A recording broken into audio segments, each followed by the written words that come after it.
네, 오늘도 로마서를 통하여서 하나님의 진리를 깨우치는 복된 시간이 되기를 축복합니다. 첫 번째 나눌 부분은 하나님이 우리를 위하신다면입니다. 오늘 본문의 31절 말씀 같이 읽도록 하겠습니다. 그러면 이 일에 대해 우리가 무슨 말을 하겠습니까? 하나님께서 우리를 위하시면 누가 우리를 대적하겠습니까? 그 두 번째 문장에 하나님께서 우리를 위하신다면 누가 대적하겠는가? 밑줄을 그으시고요. 로마서는 하나님의 구원 계획에 대해서 논리정연하게 기록을 한 책입니다. 그 중에서도 1장부터 쭉 이어져 오던 이 하나님의 구원 계획의 여정이 8장 성화에 이르러서 이제 6가지로 지난주에 정리를 한 것이 예지, 예정, 부르심과 칭의, 성화와 영화입니다. 이 전 구원의 여정을 하나님께서 반드시 완성하시겠다는 거예요. 이것을 우리가 완성하는 것이 아니라 하나님이 이루시겠다. 이 모든 구원의 과정을 완성하시기 위해서 모든 것을 합력하여 선을 이루는 방향, 그 구원의 완성이라는 의미에서 하나님의 선하신 계획이 이루어지도록 하시는 방향으로 만들어 가시겠다라는 것입니다.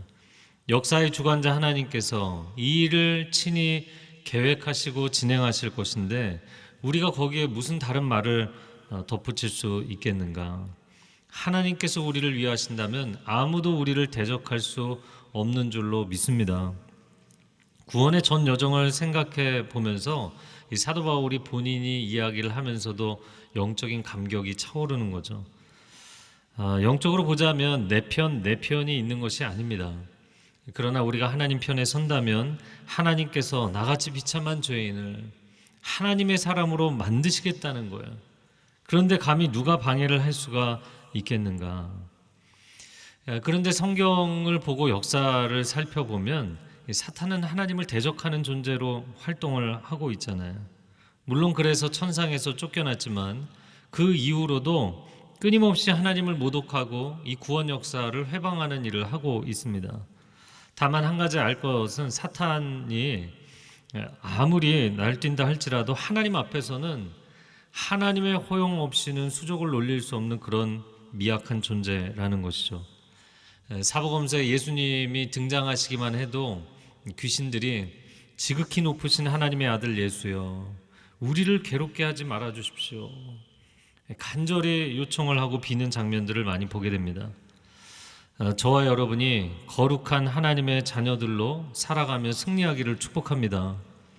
근데 우리가 그런 결단을 하면 어쨌든 간에 사탄은 우리를 그 하나님과의 관계에서 끊어놓기 위해서 애를 쓴다는 거예요.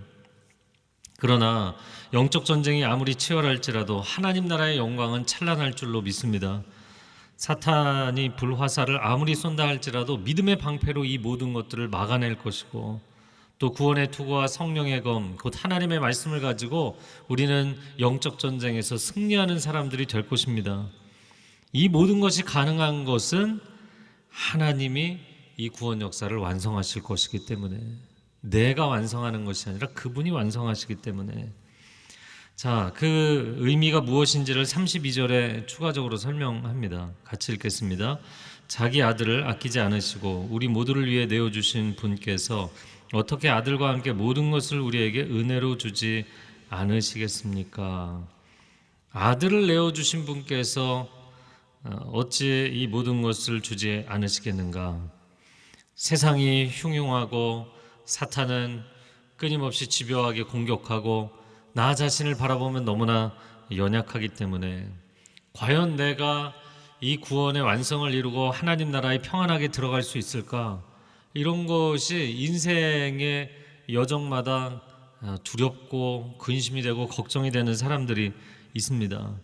그러나 하나님께서 이 구원 계획을 완성하실 것이다 라는 것에 대해서 분명한 증표를 우리에게 보여주신 거예요.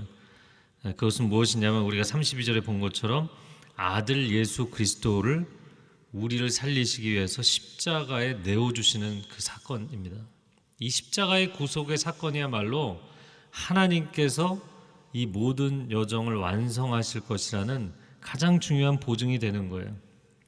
왜냐하면 아들을 내어주셨다는 것은 하나님으로서는 모든 것을 주신 것이기 때문입니다.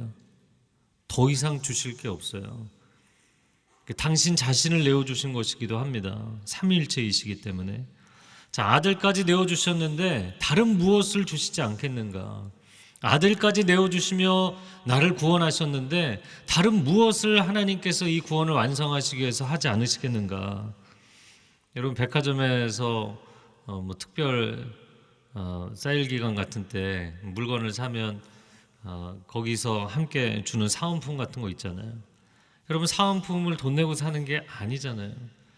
그냥 내가 이거를 중심이 되는 그 물건을 샀기 때문에 사은품은 자연히 따라오게 되는 거죠. 마치 그런 것과 같은 것입니다. 오늘 본문의 말씀 가운데 32절 맨 마지막에 은혜로 주신다라는 단어가 헬라어로는 한 단어로 구성되어 있는데, 이 은혜라는 카리스라는 이 단어는 다른 말로 얘기하자면 공짜로 주신다는 거예요. 자, 아들 예수 그리스도를 내어주셨기 때문에 다른 거는 그냥 다 따라가는 패키지에 들어가는 거예요. 안 주실 게 없는 것입니다. 은혜로 주신다, 선물로 주신다, 공짜로 주신다, 이런 뜻이에요. 그러면 정말 공짜인가? 공짜가 맞지만 또 아니기도 하죠. 왜냐하면 예수 그리스도께서 십자가에서 당신의 생명을 값으로 지불하셨기 때문에, 이미 값을 지불하신 거죠. 그 값비싼 은혜 덕분에 우리는 구원을 완성하는 데 필요한 모든 선물을 하나님께 받을 수 있게 됐어요. 예수 그리스도의 이름으로 기도하기만 하면, In the name of Jesus, 예수님의 이름으로 기도하면, 왜? 예수님을 내게 주신 하나님께서 나머지는 다 그 예수님을 주셨기 때문에 함께 주신다고요. 우리에게 공짜로 값없이 허락하시는 하나님이신 줄로 믿습니다. 할렐루야. 그러므로 우리는 이미 예수님 안에서 모든 은혜를 받은 사람들이에요. 여러분이 기도하면서 혹시 하나님께서 내게 은혜를 안 주시면 어떻게 하나, 이런 걸로 불안해할 필요가 없어요. 예수님을 믿고 예수님을 하나님께 선물로 받은 사람들이 그걸 걱정하는 건 이상한 거예요. 왜냐하면 이미 하나님이 다 주셨기 때문에 안 주실 게 없다라는 것이죠. 이어지는 33절 말씀 같이 읽습니다. 누가 하나님께서 택하신 자들을 고소할 수 있겠습니까? 의롭다고 인정하신 분은 하나님이십니다. 누가 하나님의 사람들을 고소하겠는가? 하나님께서 죄가 없다고 판결을 내리셨다는 거죠. 판사가 최종 판결을 내리고 나면 그 재판정에 그 누구도 그 판결을 뒤집을 수가 없는 거예요. 온 우주의 최종 결정권을 갖고 계신 하나님께서 죄가 없다고 의롭다고 판결을 내리셨기 때문에 사탄 마귀가 대적하고 참소한다 할지라도 이 판결을 뒤집을 수는 없는 것입니다. 그러므로 여러분, 사탄이 여러분의 마음 가운데 죄책감을 불어넣을지라도 그것으로 인해 절망하거나 주저앉으시면 안 돼요. 세상의 그 누구도, 인간계에서도 영계에서도 여러분을 고소할 자는 아무도 없는 줄로 믿습니다. 34절 이어지는 말씀 같이 읽습니다. 누가 정죄하겠습니까? 죽었을 뿐 아니라 살리심을 받으신 분은 그리스도 예수이십니다. 그분은 하나님 오른편에 계시며 우리를 위해 간구하십니다. 누가 당신을 정죄하겠는가? 예수님의 십자가 죽음으로 우리의 죄는 다 씻겨졌고, 예수님이 또 다시 살아나사 부활하심으로 우리는 새 생명을 얻게 되었어요. 그렇게 주님께서 살아계셔서 지금도 하나님의 보좌 우편에서 불꽃 같은 눈동자로 보고 계시잖아요. 죄인들만 보고 계시는 것이 아니라 용서받은 우리들을 어떻게든 허물어뜨리기 위해서 계속해서 정죄하고자 하는 그 사탄의 악한 권세와 세상의 공격자들을 하나님이 불꽃 같은 눈동자로 보고 계세요. 그러므로 여러분, 이 정죄 화살이 우리에게 이를 수 없도록 하나님이 지키시는 줄로 믿습니다. 하나님의 구원을 받은 하나님의 아들, 딸들이여 강하고 담대할지어다. 우리는 이미 주님이 승리하신 싸움을 싸우는 거예요. 물론 경기를 하면서 최종 결과를 아는 경기를 한다면 약간 싱거울 수 있겠지만, 여러분, 인생을 사는 게 싱거우시진 않잖아요.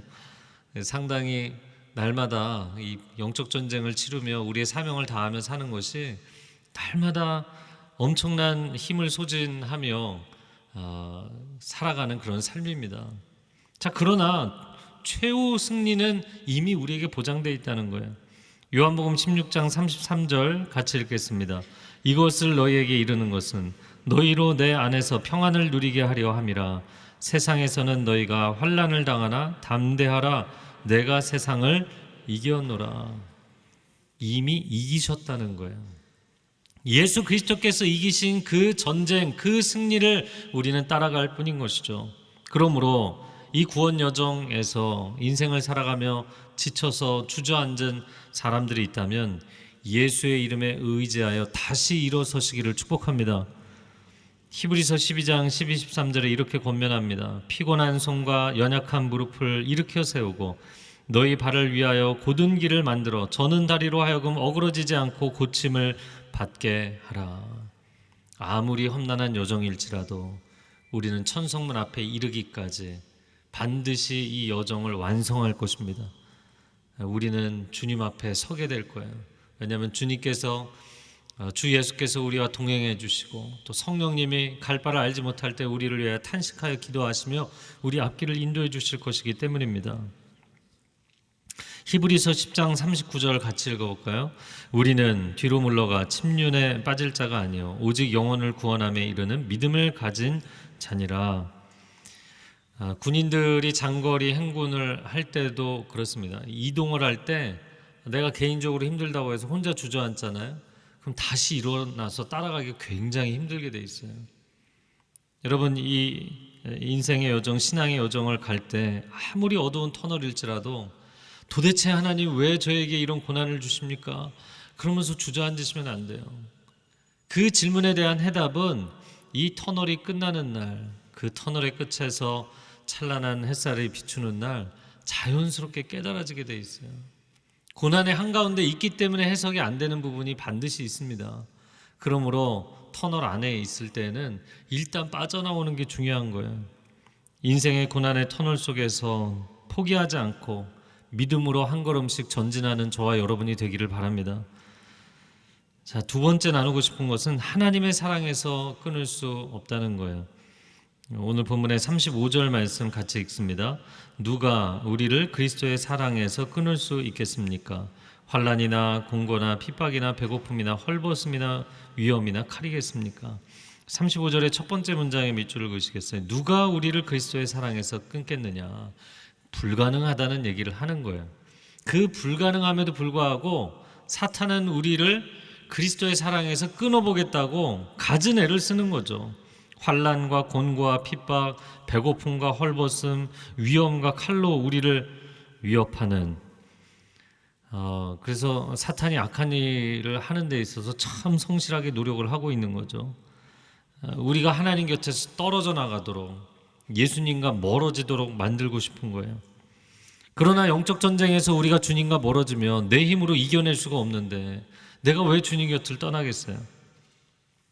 저와 여러분이 정말 주님 곁에 밀착해서 하나님의 사람들로 바르게 살겠다고 하면 사탄은 어떻게든 회방을 놓으려고 할 거예요. 그리고 영적 전쟁의 문제가 실제적인 이슈로 여러분의 삶 가운데 나타날 것입니다. 제가 처음 밴쿠버 온누리교회 부임했을 때 새벽 예배를 나가보니까 한 17명 정도 나와 계셨어요. 매일 새벽마다 우리가 부흥회를 했습니다. 그러면서 교인이 240명일 때 저희가 한 달째 됐을 때 성전 이전을 해야 돼서 성전 이전을 위한 특별 새벽 예배를 드렸는데 그때 240명 중에 한 220명이 나오셨어요. 그러니까 말씀의 은혜를 받는 게 아니라 서로 보면서 야, 어떻게 너가 새벽 기도를 나왔냐, 하나님의 기적이다 이런 걸로 은혜를 많이 받으셨어요. 온 성도가 새벽 기도를 하니까 진짜 하늘문이 열리더라는 것이죠. 이 놀라운 은혜와 은사가 임하기 시작했어요. 성도들이 방언이 터지고 예언과 환상이 열리고 전혀 응답되지 않을 것 같았던 10년째 20년째 기도하던 기도 제목들이 응답이 되고, 한국에서 부모님 위해 기도하고 한국에 갈 때마다 전도하고는 했지만 연세가 많으신데도 교회를 안 나가시는 부모님, 정말 교회를 나갈 것 같지 않던 분들이 그 특세 기간에 갑자기 전화가 오셔서 얘야 내가 교회를 나가기로 했다. 이런 응답이 이루어지는 거예요. 또 청년들이 자기 방에 앉아 있다가 성전으로 나아가라는 주님의 음성을 듣고 청년들은 새벽 예배 초대도 하지 않았는데 청년들이 새벽 예배 나오기 시작하더라고요. 이 잠자던 교회가 깨어나니까 하나님께서 굉장히 기뻐하시죠. 그런데 또 한편으로는 사탄이 엄청나게 긴장하더라고요. 그래서 저희 교인들이 차 사고가 나기 시작하는데 계속해서 하루에도 몇 번씩 차 사고가 나는데요. 거의 1년치 차 사고가 다 나더라고요. 한 달 만에. 여러분, 은혜가 넘치면 고난도 넘칩니다. 그러나 고난의 수위가 높을수록 장차 경험할 하나님 나라의 그 영광은 비교할 수가 없는 거예요. 그래서 여러분 중단하시면 안 돼요. 내가 괜히 새벽 기도를 하려고 했나? 내가 괜히 열심을 내려고 했나? 나 그냥 평상시처럼 살게. 이렇게 타협하시면 안 돼요. 사탄은 교회가 부흥하는 것을 너무나 싫어하고 교인들이 하나님과 친해지려고 하는 건 너무나 싫어합니다. 세상 사람 안 믿는 사람이 하나님의 자녀 되려고 하는 것 너무너무 싫어하고 해방하려고 합니다. 밴쿠버에서 이런 분도 봤어요. 그분은 한 번도 교회를 나가본 적이 없는 분이었는데 이 밴쿠버에 살겠다고 오신 중년의 여자분이었어요.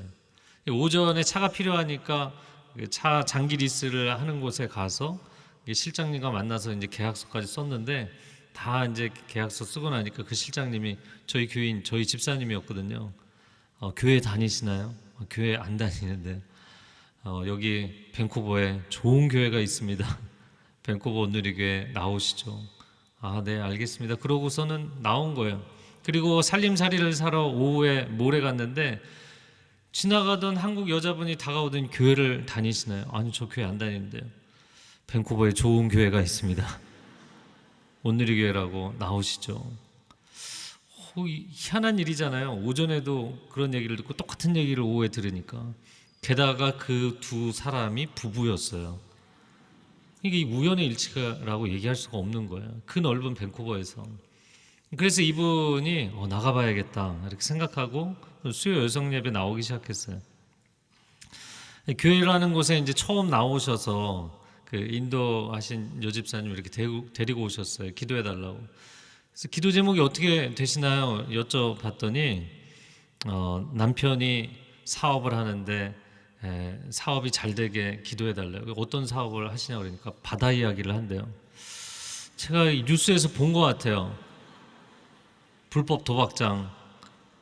앞에 셔터를 닫고 그 약간 정책에 사실 그 시대에 문제가 좀 있었어요. 그걸 허용을 해줬다가 또 다시 법이 바뀌어갖고 또 불법이 된 거예요. 근데 다 폐쇄를 해야 되는데 이거를 세팅을 한 업자들, 제가 그들이 옳다는 게 아니라 앞에 셔터를 닫고 이제 뒷문을 열어놓고 영업을 하신 거예요.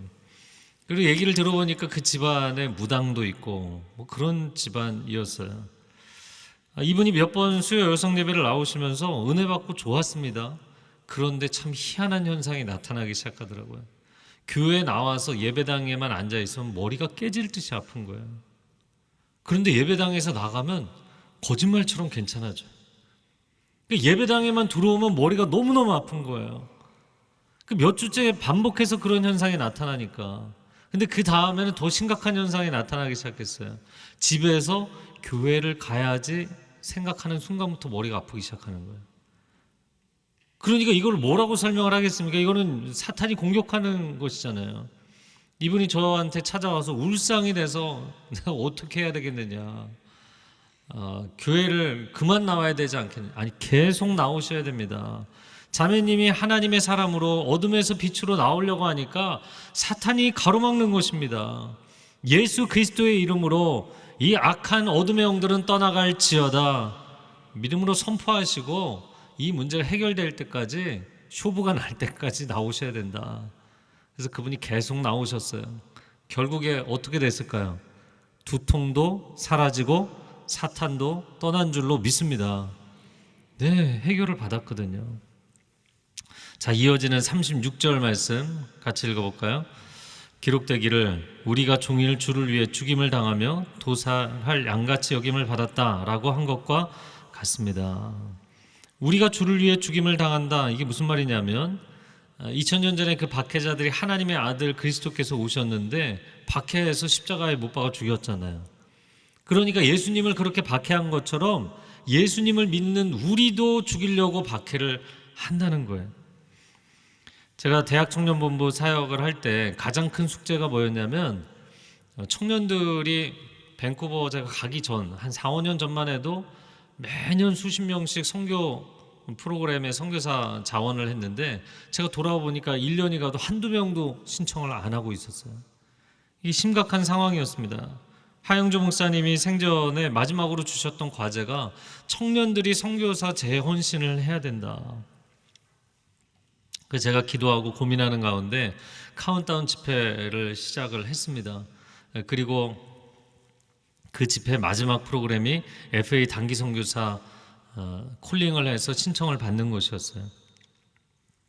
그런데 그 과정이 너무너무 힘들고 어려웠어요. 다 얘기할 수 없을 만큼. 온누리교회가 선교 지향적인 교회잖아요. 여름철에 뭐 청년들 팬데믹 전에는 3,000명, 4,000명씩 선교를 나갑니다. 이런 교회가 없어요. 공동체에서도 선교들을 굉장히 많이 나가고 사역팀 나가고 JDS 나가고 온 교인이 아웃리치를 가는 그런 교회잖아요. 그런데 선교 집회를 하면요, 그때까지도 선교 집회가 잘 되는 거를 본 적이 없어요. 그럼 선교 집회가 왜 안 되느냐? 참 이상하잖아요. 1,000명도 모이지를 않습니다. 안식년으로 들어와 있는 선교사님들 또 공동체나 아니면 이천 선교본부, 두란노 해외 선교회 이런 데서 관련된 사역을 하시는 분들만 오지 일반 성도들 중에는 거의 안 와요. 그래서 제가 성도님들이 왜 안 올까 이렇게 생각을 해보니까 와서 너무 은혜를 받으면 너무 감동받으면 나가야 되잖아요. 이게 부담이 돼서 못 오시는 것 같아요.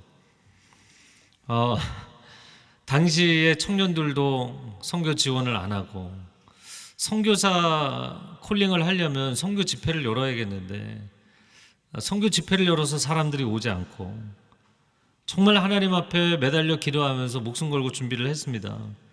하나님이 기뻐하시는 일은 반드시 이루어진다라는 믿음을 가지고 전진했어요. 하지만 굉장히 많은 반대와 시련과 난관들이 있었습니다.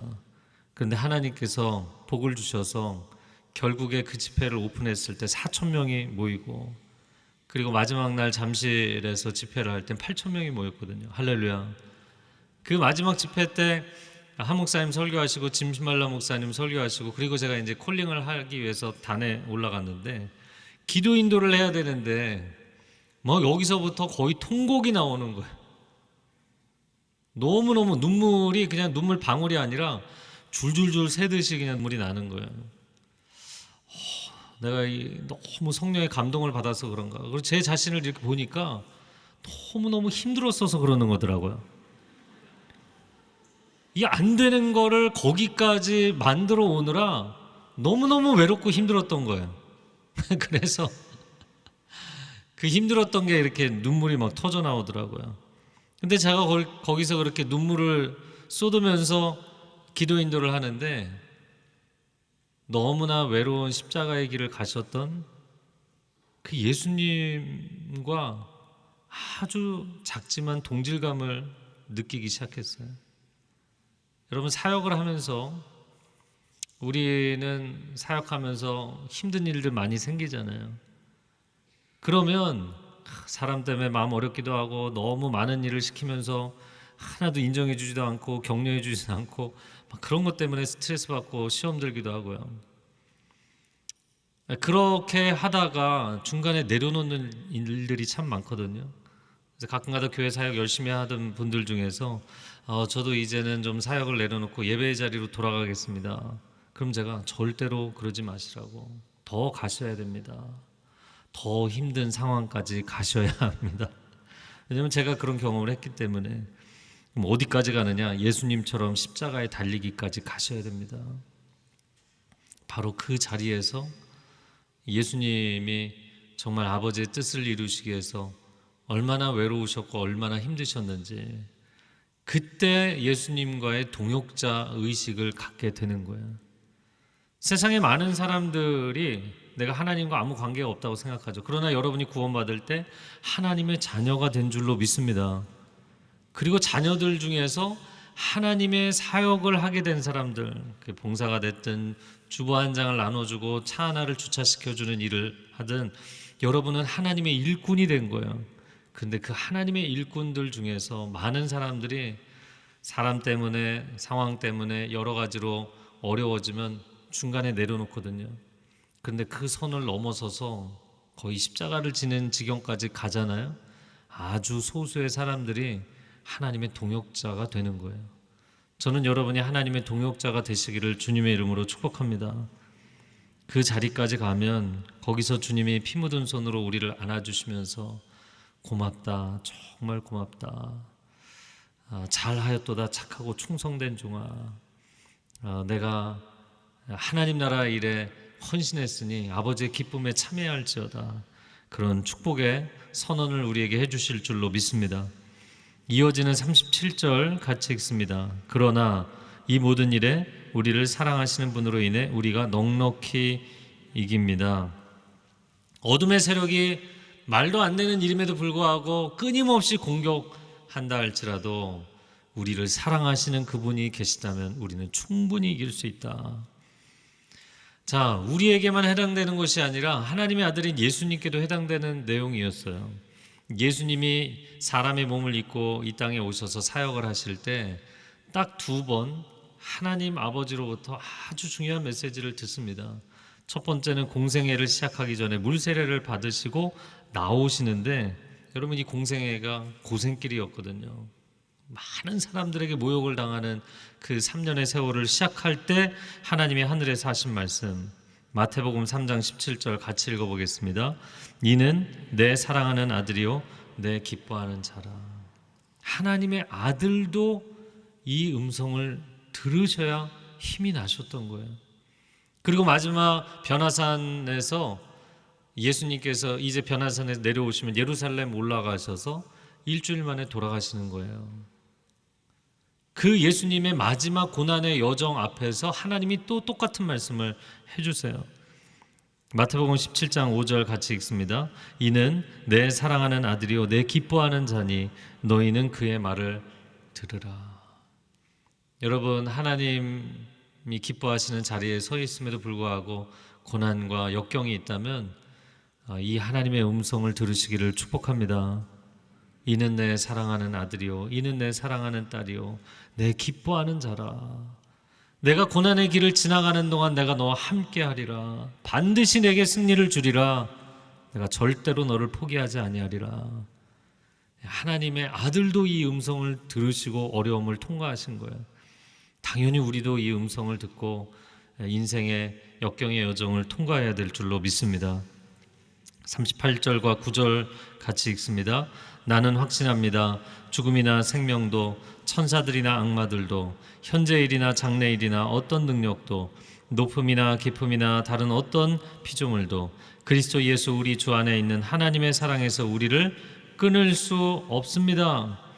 39절에 그리스도 예수 우리 주 안에 있는 하나님의 사랑에서 끊을 수 없다. 밑줄을 그으시고 마지막으로 총정리를 하면서 확실한 한 가지, 영계도 인간계도 피조계도 과거와 현재와 미래도 그 어떤 것도 그리스도 예수 안에서 증명된 그 하나님의 사랑으로부터 우리를 끊어낼 수 없는 줄로 믿습니다.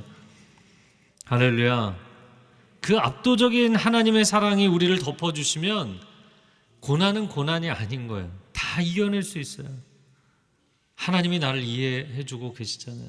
내가 어떤 고난을 당하고 있는지, 왜 이 고난을 당하는지 하나님은 다 알고 계시잖아요.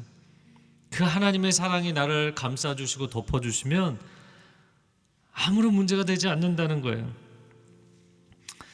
제가 대청사역할 때 청년들이 자주 연애 결혼 상담했거든요. 우리 관계 가운데 이런 문제가 있는데 내가 이 사람하고 계속 가야 되느냐. 왜냐면 계속 간다는 거는 이제 결혼을 의미하니까. 이런 문제가 있는데 내가 이 사람하고 결혼해도 되겠느냐. 이런 고민이죠. 근데 그런 질문을 할 때마다 제가 늘 그걸 내가 어떻게 아느냐. 그 답은 본인이 아는 거다. 왜냐하면 어떤 문제가 있어도 내가 그 사람을 사랑하는 사랑의 분량이 그것보다 수위가 높으면 다 덮어버리기 때문에 전혀 문제가 되지 않는다고. 그런데 아주 작은 문제가 생겨도 내가 그 사람을 사랑하는 사랑의 수위가 그거보다 낮으면 문제가 되는 거야. 그래서 거기까지 더 이상 전진을 못하는 거야. 사랑하는 만큼 가는 것이다. 그래서 본인의 사랑의 분량이 얼마만큼인지를 이 상황에서 점검하게 되는 거죠. 우리가 주님을 사랑하는 그 사랑은 수위가 오르락내리락 합니다. 그러다 보니까 우리는 때로 고민하고 갈등하고 주저하지만 나를 사랑하시는 하나님의 사랑은 단 한 번도 고민하신 적이 없고 단 한 번도 주님은 갈등하신 적이 없잖아요. 당신의 생명까지 아낌없이 내어주셨잖아요. 아무것도 문제가 안 된다는 거예요. 우리 인생에 다가오는 여러 가지 문제, 고난, 그분의 사랑으로 우리를 압도하시면 이 모든 것을 우리가 넉넉히 이기게 될 줄로 믿습니다. 하늘에 있는 천사들이, 악마들이 우리를 괴롭힌다고 이게 중단되겠느냐? 아무것도 하나님의 사랑을 중단시킬 수 없다는 거예요. 할렐루야. 하나님께서 여러분을 영원에서부터 영원까지 끝까지 책임져 주실 거예요. 내가 세상 끝날까지 너희와 항상 함께 하리라. 여러분도 그 주님의 사랑을 확신하며 영원토록 주님과 동행하는 복된 성도들이 되시기를 주님의 이름으로 축복합니다. 이 시간 기도할 때 우리 두 손을 모으고 기도하겠습니다. 날 사랑하심, 날 사랑하심, 성경에 써 있고 그 십자가 위에서 놀랍도록 하나님 보여주셨고, 나를 사랑하시는 그 사랑, 나의 삶의 모든 여정 가운데 하나님 보여주셨고 체험시켜 주셨습니다. 나를 사랑하시는 그 사랑으로 이 인생의 많은 어려움과 환난과 낙심과 한탄이 있을지라도 하나님 이 인생 여정 승리로 끝나도록 하나님께서 이끌어 주실 줄로 믿습니다. 우리에게 마음의 두려움과 근심 걱정을 주는 모든 어둠의 권세들은 예수의 이름으로 명하노니 떠나갈지어다. 하나님의 아들 딸들이여 강하고 담대할지어다. 하나님을 의지하며 이 믿음의 여정을 나아가는 하나님의 사람들을 강건케 하여 주옵소서. 승리케 하여 주옵소서. 주여 한번 외치고 통성으로 기도하겠습니다. 주여, 오 사랑하는 주님, 우리를 강건케 하여 주옵소서. 그 어떤 것도 우리를 하나님의 사랑에서 끊을 수 없을 것입니다. 악한 권세들이 우리를 향하여 공격할지라도 하나님의 우리를 친히 보호하시며 천군 천사로 보호하시며 하나님의 그 사랑의 능력으로 우리를 완성하실 것입니다. 우리는 포기하지 않을 것입니다. 낙심하지 않을 것입니다. 중단하지 않을 것입니다. 타협하지 않을 것입니다.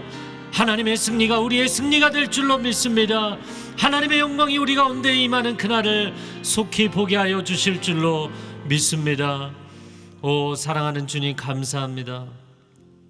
우리가 인생의 길을 홀로 가는 것 같지만 성령 하나님 보혜사께서 우리와 늘 함께 하시고 예수 그리스도께서 우리 안에 내주하시며 하나님께서 하나님의 놀라운 사랑으로 우리를 덮어주시고 인도하시는 줄로 믿습니다. 그 놀라운 사랑을 평생토록 찬양하고 신뢰하고 의지하며 승리하는 하나님의 자녀들 되게 하여 주옵소서. 예수 그리스도의 이름으로 기도합니다.